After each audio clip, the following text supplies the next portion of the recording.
Russian military forces have recently conducted exercises near the Ukraine under the watchful eye of President Vladimir Putin.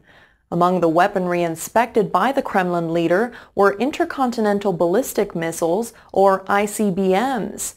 One of these was launched in a demonstration flight. Sources in Russia say the moves were designed to test systems to respond to an attack involving nuclear weapons. As part of these moves, the Russian forces simulated launching a large-scale nuclear attack in retaliation. The Russian military reported a successful missile test of the Topol ICBM. One flew across the massive nation before hitting its target. Moscow insists the exercises are not related to the Ukrainian crisis and have been planned since November. The Russian leader has announced he has started withdrawal of forces from the Ukrainian border. He also announced he directed pro-Russian forces in the Ukraine to postpone a vote on secession. However, rebels in eastern parts of that nation rejected the Russian leader's call, saying the vote will take place. Washington reports there is no evidence of a pullout of forces from the Ukrainian border. Meanwhile, the government in Kiev sent 15,000 troops to their border with Russia. Putin is scheduled to attend D-Day ceremonies in France this June, according to the Russian ambassador to Paris.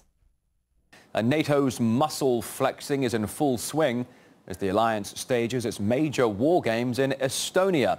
The drills that are being carried out right on the doorstep of Russia include a record 6,000 troops on the ground. The maneuvers, dubbed Spring Storm, include a French cyber-security unit for the first time, along with numerous fighter jets, a missile defense system, several aircraft units as well. All this makes this year's display of might the biggest since 2003. And Assistant Secretary of State Victoria Nuland has made it very clear just who NATO's war games are aimed at. Our message to Russia is clear. NATO territory is inviolable, and we're mounting a visible deterrent to any Russian efforts to test that. We've bolstered the U.S.-Poland aviation detachment at Wask Air Force Base, and we've maintained a steady U.S. naval presence in the Black Sea. And we've also deployed a total of 750 U.S. ground troops to Estonia, Latvia, Lithuania, Poland, and Romania. All right, let's now have a look at exactly what Nuland was talking about just now and spring up a picture for you of the NATO build-up in Eastern Europe since Ukraine plunged into turmoil. Dozens of fighter jets and several spy planes are already on standby. They could take off at any moment. Also, 2 NATO ships are stationed in the waters off the Black Sea, with another guided missile cruiser reportedly heading their way. RT's Gaine Chichikan now taking a close look at how the alliance has been pushing its borders eastwards. NATO is pivoting to Russia again. The alliance is looking to deploy more forces close to Russia's borders and to get members to spend more on the military. Its key member, the U.S., which spends more on military than the countries with the next 10 highest budgets combined, is now getting a chance to boast its omnipresence. Today, the U.S. military is engaged in nearly 100 countries, with nearly 400,000 personnel stationed or deployed around the world. Now that we're looking at the prospect of an even larger presence of NATO forces in Eastern Europe, the UK Foreign Secretary says it is moving forward in a way that should worry Russia in the long term. Well, Russia has been worried for a while now. 24 years ago, the U.S. promised Russia not to expand NATO eastward, but since the collapse of the Soviet Union, NATO added 12 Eastern European countries to the military alliance and may still be eyeing a few more.